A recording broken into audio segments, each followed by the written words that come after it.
인물을 통해서, 이색이란 인물을 통해서 성균관을 부흥시키고자 노력하였다. 공민왕 때.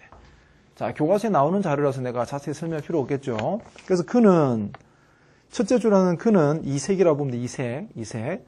그리고 왕은 바로 공민왕이죠. 공민왕 때 있었던 일을 찾아보아라. 1번. 자, 공민왕은 자, 누구 기철 등 진원파를 숙청했죠.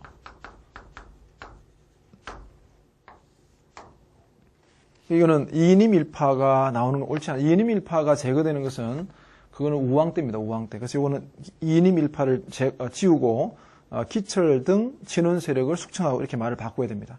두 번째, 내정을 간섭하던 정동행성 이문소를 폐지했다. 예, 맞습니다. 당시 내정 간섭 기구였던 정동행성이라는 기구가 있었죠. 이 정동행성 밑에 여러 개의 부서가 있는데 이문소라는 이 부서가 바로 정동행성 핵심 부서였습니다. 그래서 이거를 폐지했죠. 이것은 곧 정동행성을 폐지하는 것과 거의 같은 의미라고 이해하면 되겠습니다. 공민왕 때 답은 2번이 답이 되겠죠.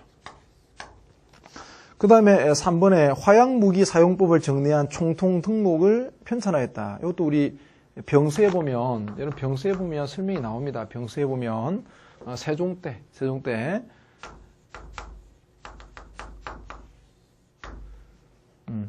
요 총통 등록이라는 책이 나옵니다. 총통 등록이죠. 그 다음에 또 하나 우리가 기억해야 될 책이 뭐가 있냐면 문종 때 만들어진 책에 동국병감이 있죠. 동국병감. 이 동국병감이라는 책은 고조선에서 고려 말까지 역대 전쟁사를 정리한 책이 동국병감이라는 책입니다. 그래서 이런 책들을 우리 교과서에 보면 설명이 나옵니다. 화약 무기 사용법을 정리한 총통 등록이구나. 세종 때. 그 다음에 4번 삼강행실도를 편찬해서 유교적 질서를 확립하고자 했다.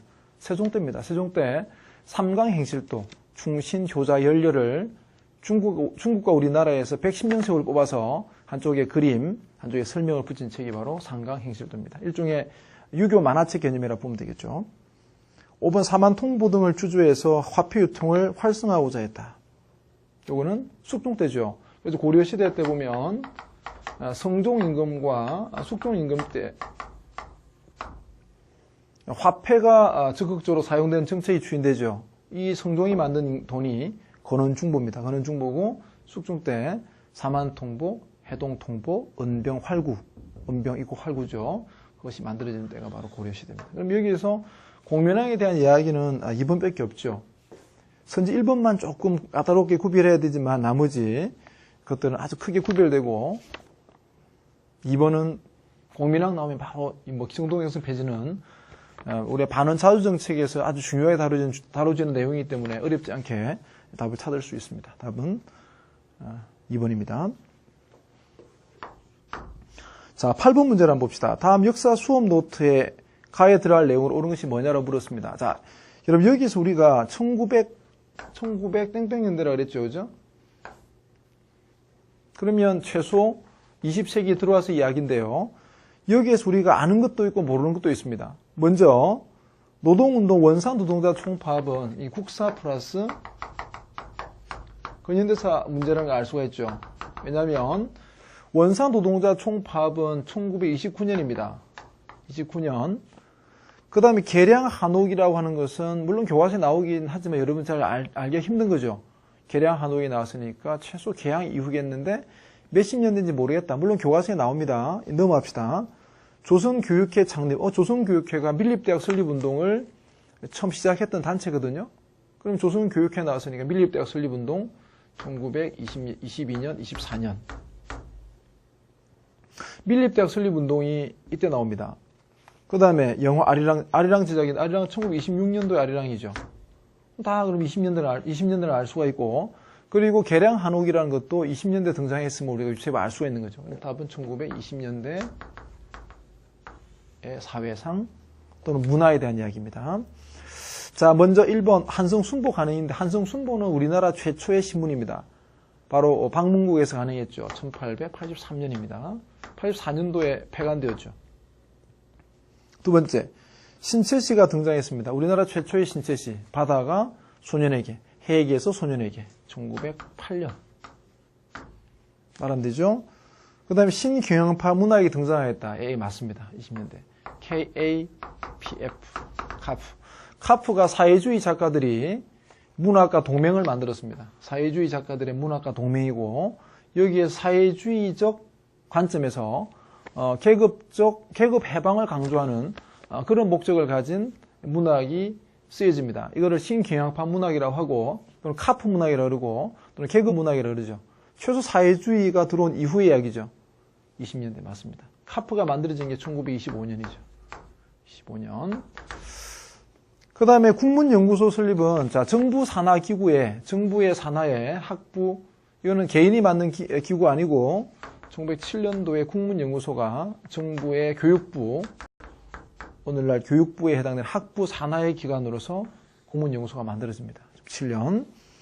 5번 학술 조선어 학회 예산 조선어 학회 사건 1942년이죠. 그러니까 이 네 개의 이 이야기는 다 전부 다 20년대를 피해가고 있죠.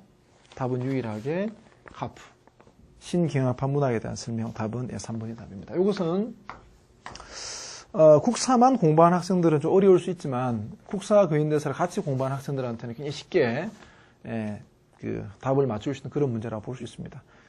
단독 근현대사 문제로서 나온 문제 이거하고 나중에 17번 문제도 단독 근현대사 문제로 나온 겁니다. 됐죠? 자, 9번입니다. 내 생각에는 이 9번 문제가 이번 수능에서는 제일 까다로웠던 문제가 아닌가라고 생각을 합니다. 왜냐하면 기존에 주로 많이 다루어지는 책이라든지 또는 문화유산에서 잘 다루지 않던 주제가 있습니다. 주로 다루어지는 것들이 있는가 하면 구석진데 다루어진 것이 있는데 이 문제는 바로 그것을 노리고 있습니다. 먼저 9번이 일단 제시된 자료가 이건 금방 알겠죠? 자, 자경루라고 하는 것이 일단 사진도 익숙하죠. 사진도 익숙하고 그 다음에 천인 출신의 어떤 인물이 시간을 알 수 있도록 하는 기구를 만들었다. 자경루, 우리가 흔히 물시계라고 말하는 자경루입니다. 이거는 15세기 세종 때입니다.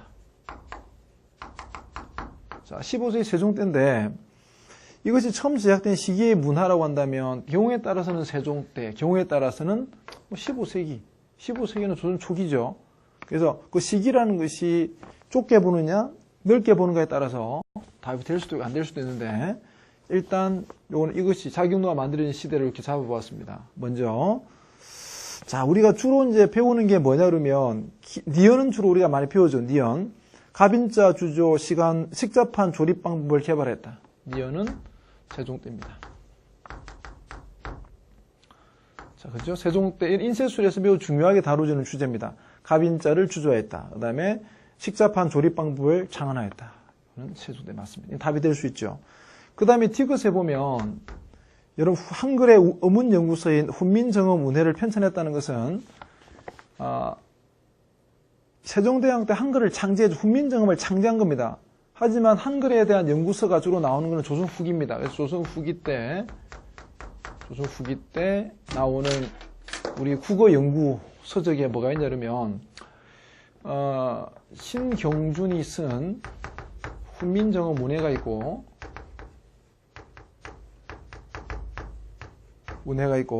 그다음 유희가 쓴 언문지가 있죠. 이게 바로 조선 후기 실학자들의 우리 국학 연구에 포함되는 개념이죠. 그리고 지난 9월달 평가 모의고사에서 이의봉이 쓴 우리 지난 9월달 평가 모의고사에서 성종 때 일로 볼 수 없는 것이 뭐냐를 찾는 문제가 나왔습니다. 그게 이의봉의 고금 성림이라는 책이 나왔죠, 그죠?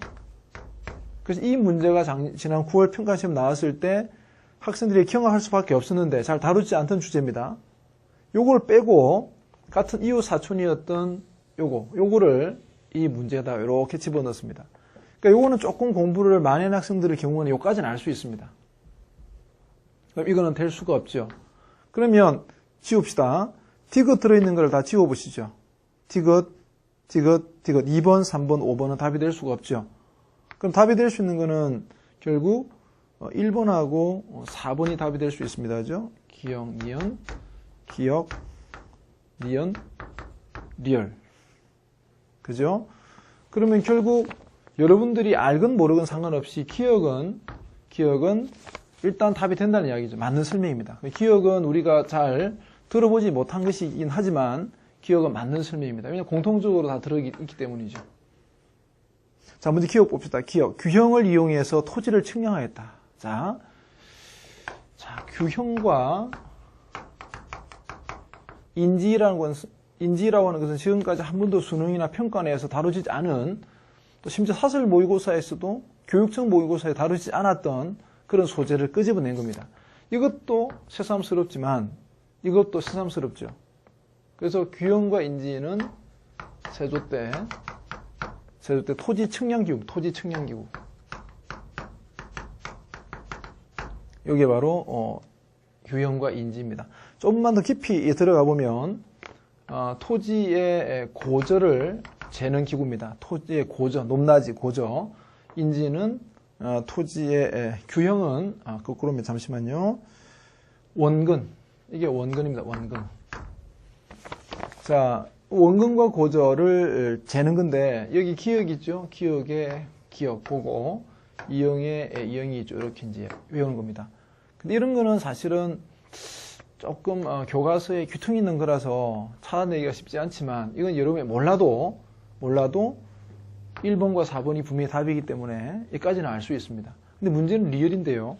이 리얼은 군인의 연혁과 지세 등을 수록한 신찬 팔도 지리지를 편찬했다고 했는데 이것도 마찬가지로 보세요.